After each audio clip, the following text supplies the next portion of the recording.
Bonjour, merci d'avance pour m'avoir écouté. Mon nom c'est John Dalzell, je suis président de l'ABV-LAC.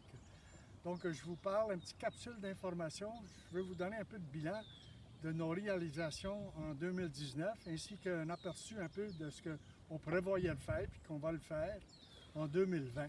Je vous parle de la jolie belle petite île Benoît, ici à la municipalité. Pour ceux et celles qui n'ont pas eu la chance de venir la voir, je vous encourage fortement de venir, surtout avec vos jeunes enfants et petits-enfants. Il y a de la très belles informations sur notre milieu. Alors, pour ce qui est de nos réalisations en 2019, l'équipe a travaillé très fort. D'ailleurs, on a refait au complet notre site web.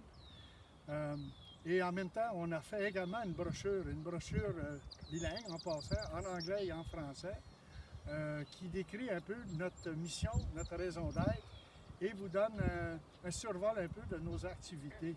En plus du website et de la brochure, on a eu quand même une saison assez occupée l'an dernier.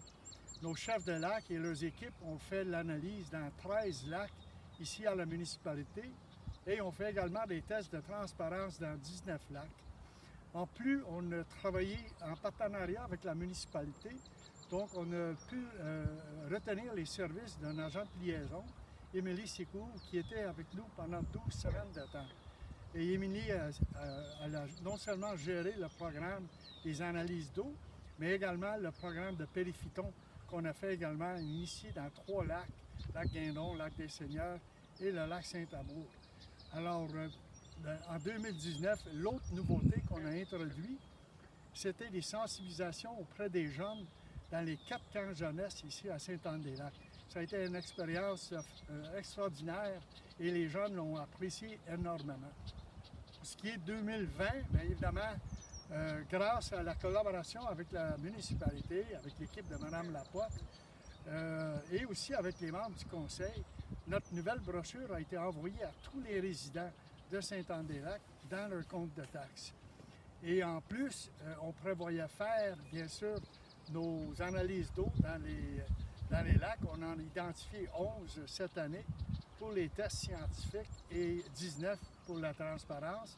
Donc, les chefs d'équipe ont été appelés encore à se promener un peu sur les lacs pendant les mois de juillet, août et septembre. On prévoyait faire une répétition de notre sensibilisation auprès des 4 camps de jeunesse, mais malheureusement, il y en a à peine un seul camp, le Magicopac, qui va fonctionner cet été. Les contraintes, bien sûr, de la COVID-19. Alors, on va le reporter à cette expérience à 2021. Cependant, on préconise peut-être travailler avec la nouvelle agente de liaison pour le Magicopac, pour au moins qu'on puisse maintenir le rythme en ce qui a trait à la sensibilisation des jeunes sur la belle nature, toute l'infrastructure aquatique, etc. ici à Sainte-Anne-des-Lacs. Je termine en vous disant qu'on a dû annuler, bien sûr, notre Assemblée générale annuelle, qui habituellement a lieu dans le premier samedi du mois de juin.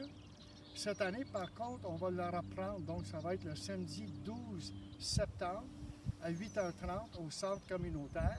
Et ça va être également, les gens vont pouvoir y assister en personne. On a une limite de 50 personnes, bien sûr avec tout ce que les contraintes qu'on connaît présentement.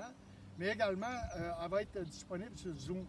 Donc, les gens qui ne peuvent pas y être physiquement ou qui n'osent pas y être en personne, mais ils peuvent se joindre à nous. Et on a entre autres un conférencier, Mathieu Marassin, qui va venir nous entretenir sur un sujet fort intéressant et de l'actualité au moment qu'on se parle. Alors sur cela, je termine en vous invitant d'aller voir le nouveau site web. Il y a de belles informations. Vous allez pouvoir également trouver les résultats des analyses de 2019 sur votre lac et votre cours d'eau. Et bien sûr, on vous encourage, si vous ne l'aviez pas fait, de renouveler votre abonnement à l'ABV-LAC. Un grand merci et je vous souhaite une excellente journée.